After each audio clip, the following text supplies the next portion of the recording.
La línea del monte. Veracruz. En los límites entre Veracruz y Puebla, hay un tramo de carretera conocido entre los traileros como la línea del monte. No aparece en los mapas, pero todos los que cruzan por esa región saben que no se debe tomar después de las 10 de la noche. No por los asaltos, sino por lo que dejaron ahí. Según cuentan los que viven cerca, en 2010, un grupo armado tomó un rancho abandonado como punto de control. Desde ahí operaban para reclutar muchachos. No ofrecían trabajo. Simplemente tomaban a quienes cruzaban solos o tenían mala suerte. Los llevaban al rancho, y algunos nunca salían. Lo más aterrador es que, cuando el ejército finalmente intervino, hallaron una fosa con más de 30 cuerpos. Pero había algo más. En el centro, encontraron un círculo marcado con huesos, y dentro símbolos extraños, como si alguien hubiera jugado a invocar algo. Después de eso, clausuraron el lugar y lo sellaron con concreto, pero a las semanas vecinos comenzaron a reportar algo peor. Primero gritos, no de auxilio, sino de algo que imitaba voces humanas.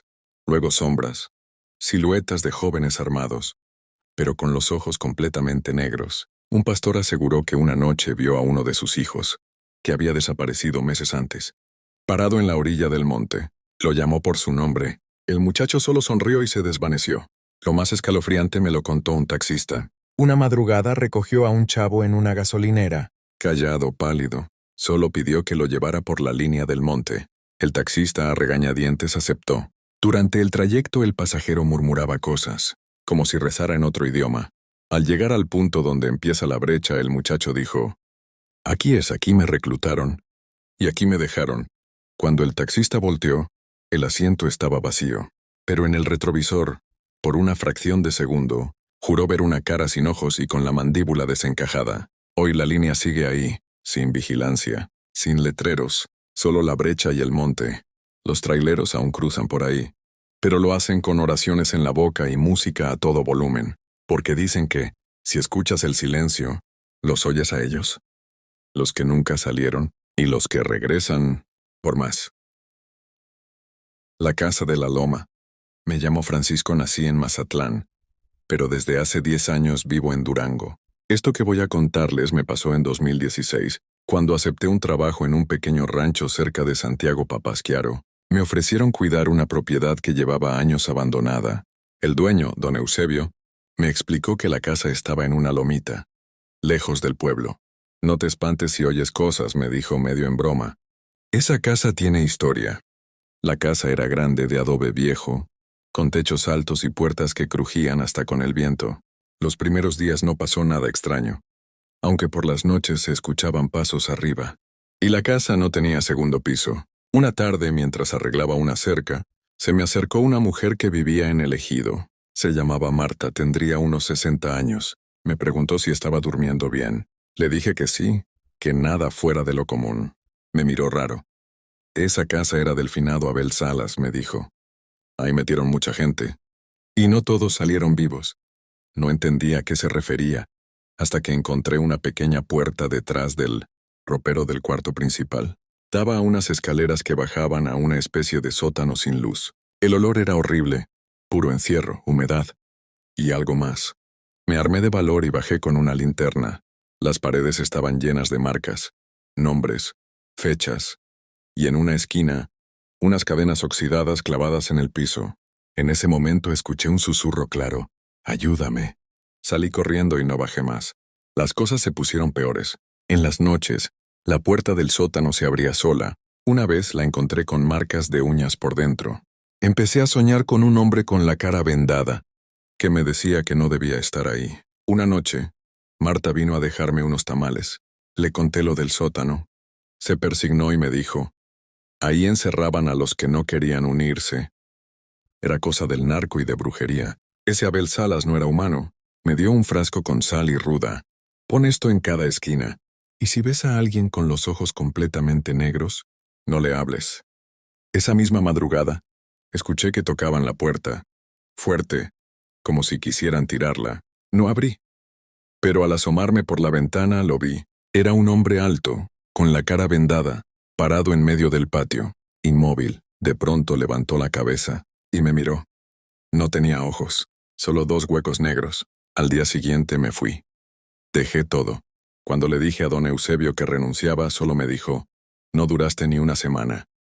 El último que estuvo ahí se volvió loco. Desde entonces no volví por allá, pero a veces en sueños, vuelvo a ver esa puerta del sótano, y escucho que alguien me llama. Por mi nombre. Lo que me siguió de Sinaloa. Yo ya no soy nadie. Me llamé el zurdo cuando tenía hombres, armas y tierra en Sinaloa. Ahora soy solo Jacinto, escondido en un pueblo donde ni la policía se mete. Pero antes de morirme quiero contar esto. No por redención, no. Solo porque todavía sueño con esa cosa. En 2009 nos metimos a un rancho cerca de Badiraguato. La orden era sencilla. Levantar a 4 que estaban trabajando con el otro cartel. Cuando llegamos no encontramos a nadie. Solo una bruja. Una señora flaca, vieja con los ojos blancos como leche. Se reía. No van a volver, dijo. Ustedes son los siguientes. Uno de mis muchachos, el Cholo, le metió un tiro sin pensarlo. Cayó pero seguía riéndose, como si la bala no le hubiera hecho nada. No sé por qué no me fui en ese momento. Quizá por soberbia. Tal vez porque creía que nada podía tocarme. Esa noche fue la primera vez que lo vi. Una sombra, alta, delgada, con cuernos que se perdían en el techo de mi cuarto. Estaba parada junto a mi cama, pero no hacía ruido. Solo me miraba. No sé cómo lo sabía, pero me miraba. Desde entonces, empezó la caída. Uno por uno. Mis hombres fueron muriendo. No en balaceras, no. Morían dormidos con la cara torcida de terror. El Cholo fue el primero. Lo encontramos con los ojos abiertos, la boca llena de tierra. Después el Huicho. Se arrojó de un puente. Dijo que ya no aguantaba los susurros. Me fui a ver a un brujo en Oaxaca. Me dijo que lo que habíamos despertado no era de este mundo, que la vieja no era humana. Era guardiana, me dijo. Y ustedes profanaron un pacto. Quemé el rancho, quemé los cuerpos. Pero la cosa no se fue. Yo lo sigo viendo, cada tanto, en el espejo del baño, en el reflejo de la ventana del carro, en los sueños, a veces. Siento que duerme debajo de mi cama. No me habla. No se mueve. Solo está ahí, esperando. Ya no me quedan amigos. Ni dinero, ni poder.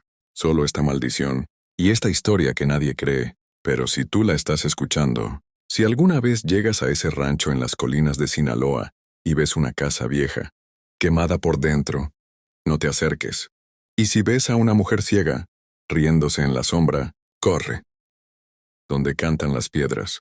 Enviado por Martín, geólogo retirado. No suelo hablar de esto. Me retiré hace años y dejé todo atrás. Pero últimamente, las voces han vuelto, y siento que si no lo cuento ahora, alguien más terminará escuchándolas. En 1999 trabajaba con una pequeña empresa que hacía estudios del subsuelo en Oaxaca. Un cliente privado nos contrató para revisar un terreno cerca de Mitla. Era una zona seca, llena de peñascos. Los locales decían que ahí cantaban las piedras, y que nadie debía quedarse al anochecer. Pensamos que era puro folclore.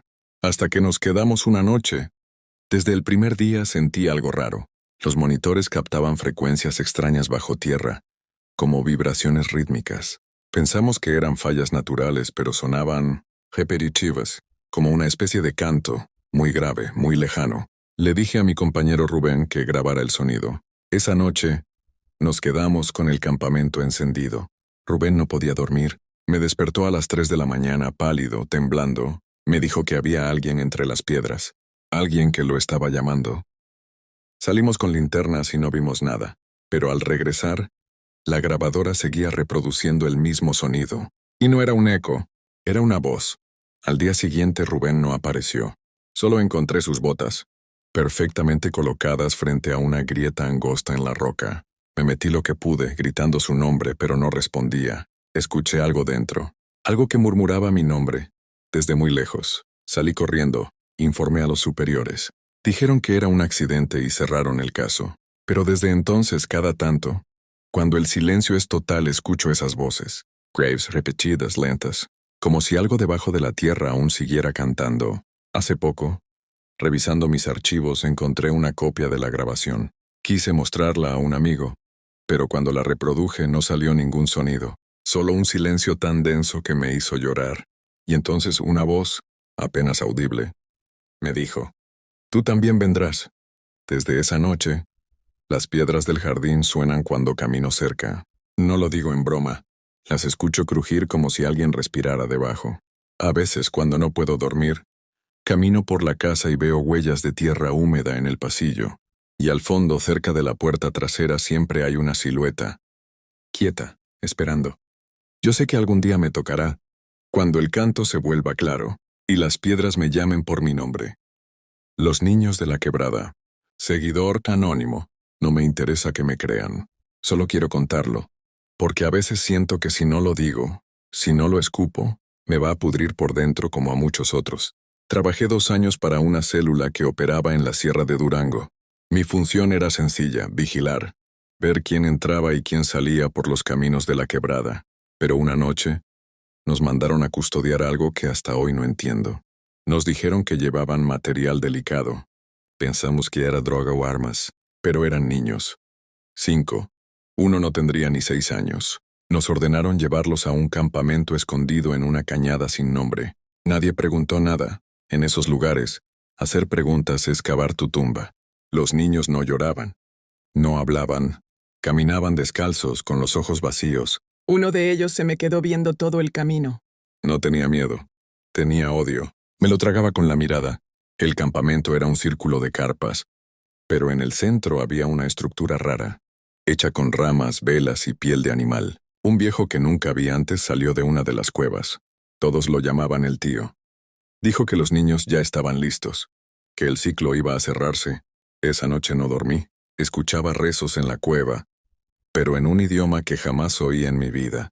Y luego gritos. Gritos que no eran humanos. No sé si venían de los niños o de algo más. Uno de los muchachos con los que iba, el más joven, se puso a rezar. A la mañana siguiente estaba mudo. Literalmente nunca volvió a hablar. Al tercer día, el tío nos dijo que el trabajo estaba hecho. Pero no había rastro de los niños, solo 5 montoncitos de tierra húmeda y un olor pestilente que no se fue ni con fuego. Desde esa noche, algo cambió. Uno de los guardias se pegó un tiro sin razón, otro desapareció. Yo empecé a soñar con los niños. Me hablaban sin abrir la boca. Me decían que el ciclo sigue y que ahora me tocaba a mí, que si no hablaba, me quedarían por dentro. Hace 3 meses, soñé que uno de ellos me señalaba el pecho. Al despertar tenía marcas en la piel como dedos quemados. Fui con un brujo en Zacatecas. Me dijo que eso no era cosa de brujería común, que lo que vi era más antiguo, que esa tierra está marcada, que lo que se enterró ahí no se queda quieto. Hoy vivo lejos, cambio de número, de ciudad, de nombre, pero siempre llega el sueño. Siempre los veo parados entre los pinos, cubiertos de tierra con los ojos vacíos, y yo sé que algún día de alguna forma van a encontrarme, porque en esa sierra, cuando siembras niños, cosechas algo más. El terreno maldito. Yo no soy ningún santo, pero tampoco soy de los que matan por placer. Me llamo Julián, y hace unos años me dedicaba a lo que allá en Michoacán llaman cobros y encargos. Un patrón me mandó a revisar un terreno que, según esto, había sido tomado por invasores. Me pagaron por limpiar la propiedad. El típico trabajo sucio. Cuando llegué, era un monte olvidado, de esos donde ya ni las aves quieren hacer nido. Lo raro fue que los invasores nunca aparecieron. Solo encontré un jacal en ruinas y una cruz clavada en medio de un claro, con lo que parecía ser una cabeza de chivo seca amarrada con alambre. Pensé que eran cosas de brujos, pero no le di importancia. Dejé gasolina, prendí fuego y regresé a dar el reporte. Esa misma noche soñé con un hombre parado en el monte. Estaba desnudo, lleno de tierra, con un agujero enorme en el pecho. Me dijo, «Ya abriste la tierra. Ahora escúchala». Al despertar tenía los pies llenos de lodo. El suelo junto a mi cama estaba húmedo, como si alguien hubiese estado parado ahí durante horas. Pensé que me estaba volviendo loco, hasta que otros lo vieron. Mi primo Hugo, que fue conmigo, empezó a tener ataques. Decía que escuchaba voces debajo del piso. Murió en su baño, rompiendo el azulejo a puñetazos tratando de cavar. Su madre juró que antes de morir, Hugo le dijo que la tierra lo llamaba. Yo me encerré. Dejé el trabajo, pero cada vez que me acuesto, escucho pasos sobre tierra suelta. No en la calle, dentro de mi casa, como si alguien caminara descalzo, mojado, dejando huellas de fango invisible. Busqué a un viejo curandero en Uruapan. Me dijo que lo que desenterré no era de este mundo. que ese monte fue usado hace siglos para enterrar vivos a los traidores de una secta colonial, que nunca debí tocar ese suelo, y que una vez que los escuchas, ya no hay vuelta atrás. Ahora vivo lejos, en lo alto de la sierra. Nadie me visita. No tengo celular. No tengo internet. Pero cada noche sé que se acercan. Los escucho arrastrarse. Veo sus figuras en las sombras, como cuerpos cubiertos de lodo con ojos vacíos. Y a veces escucho que me llaman por mi nombre. El susurro en Izaguirre. No suelo hablar de esto, pero a veces siento que si no lo cuento, un día van a venir por mí. Me llamo Clara, y soy una de las pocas que salieron vivas del rancho Izaguirre, en Teuchitlán, Jalisco. Tenía 17 cuando me levantaron. No me dieron explicación. Salía de la escuela y una camioneta se me emparejó. Me subieron a la fuerza junto con 2 compañeros. No nos dijeron a dónde íbamos, pero tras horas de camino por terracería, llegamos. Era un rancho cercado, solitario, rodeado de monte seco. No preguntamos nada. El miedo ya hablaba por todos. Ahí empezó todo.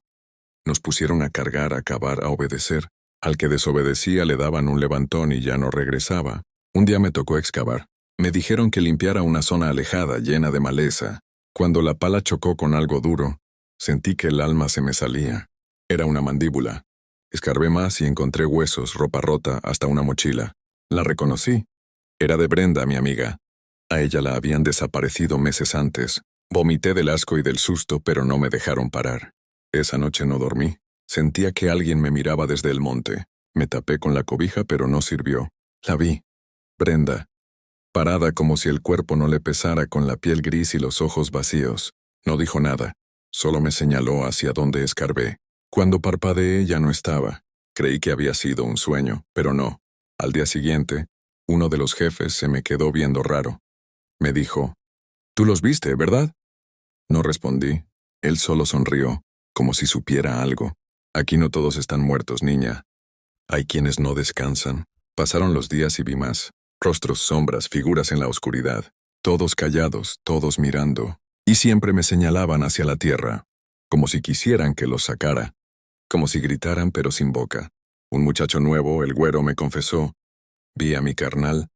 Se me apareció. Pero ya está muerto. Lo vi cuando lo tiraron en esa fosa. No estábamos locos. No podíamos estarlo. Demasiados vimos lo mismo. Una madrugada, sin explicación, llegaron los soldados. Operativo Federal. Nos sacaron a 5. Éramos más, pero muchos ya estaban enterrados. El resto desaparecido. Me dijeron que alguien había avisado. Yo no dije nada, pero sé que fue Brenda. Ella me sigue cuidando. El rancho Izaguirre sigue ahí. Lo cercaron, pero nadie se atreve a meterse. Dicen que hay lamentos por las noches, que si pasas cerca se escucha que la tierra respira. Yo me fui del estado, cambié de nombre, pero a veces cuando me quedo sola la vuelvo a ver. Brenda, parada en silencio, señalando otra vez al monte, como si aún quedaran más, como si me dijera que falta alguien por encontrar. Esto no es una historia para asustar, es un llamado, porque esos muertos no se han ido, siguen ahí, y lo único que piden es que los escuchemos. La mano del cañaveral. Me llamo Javier. Esto me pasó hace 3 años en un rancho cerca de Córdoba, Veracruz. Mi hermano Tomás consiguió trabajo como velador en una finca rodeada de cañaverales. No era un lugar bonito. Todo estaba viejo, sucio, olvidado, pero pagaban bien, muy bien. Eso siempre es señal de algo, ¿no? Una noche me pidió que lo acompañara. No más es una noche, me dijo. Pero no quiero quedarme solo. Me extrañó. Tomás nunca había sido miedoso. Me llevó en su camioneta por un camino de terracería que se metía entre la caña hasta desaparecer la señal del celular. La casa principal tenía paredes agrietadas y tejas rotas. En medio del silencio se escuchaba el susurro del viento en los cañaverales. Y algo más. Como si alguien caminara entre ellos. «No salgas si escuchas que te llaman», me dijo mi hermano. «Aunque sea mi voz, no salgas». Pensé que era una broma. Pero esa noche no dormimos. A eso de las 2 de la mañana, los perros comenzaron a ladrar como locos. Luego se callaron de golpe. Después golpes en la puerta trasera. Fuertes, como si alguien quisiera tumbarla. Corrimos con lámparas en mano, pero no había nadie. Solo marcas de barro. Como dedos, pero demasiado largos. Tomás me confesó que desde que llegó veía cosas. Una sombra que se arrastraba entre la caña. Voces de niños. Risas que no venían de ninguna parte. Aquí desaparecieron gente, me dijo. Era paso de cosas malas. Los tiraban aquí, y algo se quedó. A la mañana siguiente, encontramos un agujero abierto en la tierra, detrás del cobertizo. Al fondo huesos, muchos. La policía vino, sí, pero no hicieron mucho. El dueño de la finca tenía conocidos. Esa noche no iba a quedarme, pero me ganó la curiosidad. Como a las 3 oí que alguien decía mi nombre desde el campo. Salí, contra lo que había prometido. La voz era la de Tomás, pero él estaba dormido. Caminé unos pasos hacia la caña, y entonces lo vi. Una mano enorme gris saliendo del suelo, como si alguien, algo, intentara arrastrarse de vuelta al mundo. Retrocedí y caí, y al mirar hacia atrás vi su rostro. No era humano, no tenía ojos ni boca, solo piel estirada, y una mirada que se sentía dentro de la cabeza. Corrí, y no regresé jamás. Tomás dejó el trabajo una semana después. Hoy vive en otro estado. Nunca habla del tema. Pero a veces, cuando hablamos por teléfono me dice que sueña con la mano, que la ve en la esquina de su cuarto, como si lo estuviera esperando. Y lo peor, es que yo también la he visto. No sabemos qué fue lo que se quedó en ese cañaveral, pero si alguna vez pasan por Córdoba y ven una finca vieja entre la caña, no se acerquen, porque ahí todavía se mueve la tierra que no olvida. En San Fernando, Tamaulipas, hay un lugar al que los locales llaman el Terreno Negro. No está señalizado, ni aparece en Google Maps, pero quienes viven ahí saben exactamente dónde empieza y dónde no deben pisar. Es un campo abierto rodeado de monte seco. De día parece inofensivo, pero de noche, incluso los coyotes lo evitan. Todos saben por qué. En 2010 encontraron ahí las primeras fosas, 72 migrantes, ejecutados, sin nombre, sin piedad.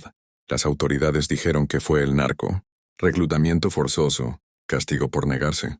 Pero los cuerpos no cuadraban. Algunos estaban atados en círculos, otros con símbolos tallados en la piel. Uno, según un policía local, tenía la lengua reemplazada por un pájaro muerto, pero eso nunca se hizo público. Lo que se supo fue lo evidente, el horror, el silencio, el miedo que dejó ese crimen en la tierra misma.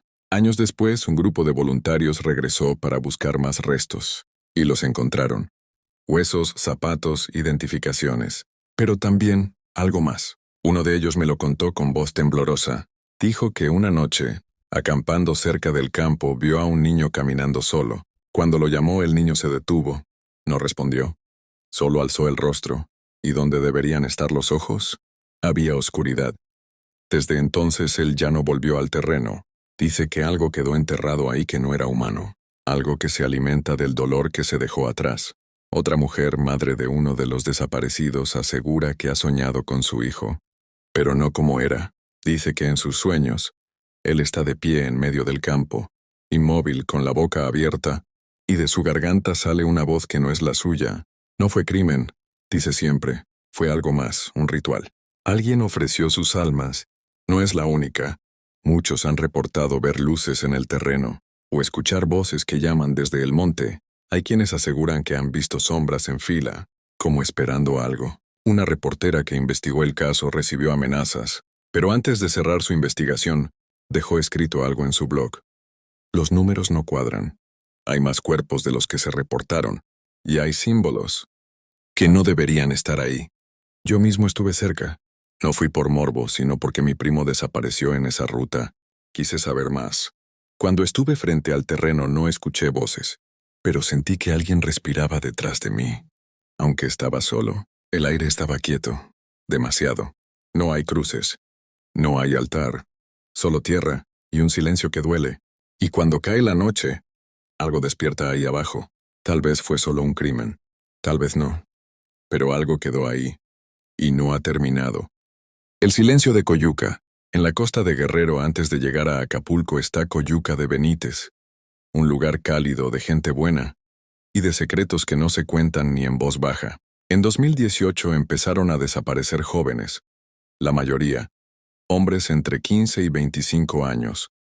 Algunos pescadores, otros repartidores, uno que otro estudiante. Las familias sabían lo que estaba pasando, Pero nadie podía decir nada. Todos sabían quiénes se los llevaban. Todos sabían a qué cerro iban a parar. Un día, un grupo de madres rastreadoras subió al monte con una denuncia anónima. Al llegar a un claro entre los árboles, vieron tierra removida y manchas negras en la piedra. Escarbaron y encontraron restos. Varios. Y no solo huesos. Uno de los cuerpos tenía la cara cubierta con una máscara de barro seco, con clavos incrustados. Otro estaba envuelto en hojas de maíz amarradas con cabello humano. Y en el centro del claro, un círculo tallado en piedra, con símbolos extraños y restos de velas negras. El lugar parecía más altar que fosa. Después de ese hallazgo, las desapariciones se detuvieron por un tiempo. Pero entonces empezó lo raro. Una mujer de la comunidad dijo que en la madrugada, su hijo regresó a casa. Lloraba, temblaba. Le dijo que se había escondido cuando vinieron por él, pero que escuchó cómo a otros los marcaban. Decía que alguien, con voz de mujer y patas de chivo, caminaba entre ellos. Que no era una persona. Que hablaba en un idioma viejo, muy viejo. Lo llevaron con un sacerdote. No dormía, no hablaba más. Solo dibujaba un símbolo una y otra vez, una espiral con un ojo en el centro. Poco después desapareció también.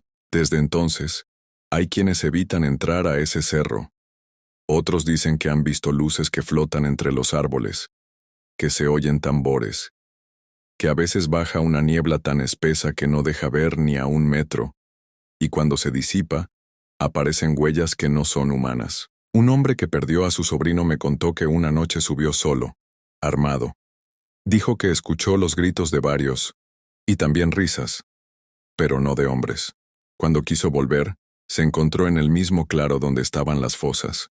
Y ahí, parado frente a él, había un joven con una máscara de barro. Solo lo miró y dijo, «No me dejaron ir, y ahora soy uno de ellos». El hombre bajó corriendo. Desde entonces ya no habla mucho. Hay quien dice que fue un ritual, que se hizo un trato, que alguien entregó vidas, para que otros se mantuvieran en el poder. En Coyuca, cuando cae la noche, nadie sube al cerro, porque dicen que allá arriba ya no hay hombres, solo almas marcadas, y una bruja que nunca deja de cobrar. Gracias por ver hasta el final, y no olvides suscribirte a Crónicas Oscuras, donde el miedo empieza con un susurro y termina con un grito.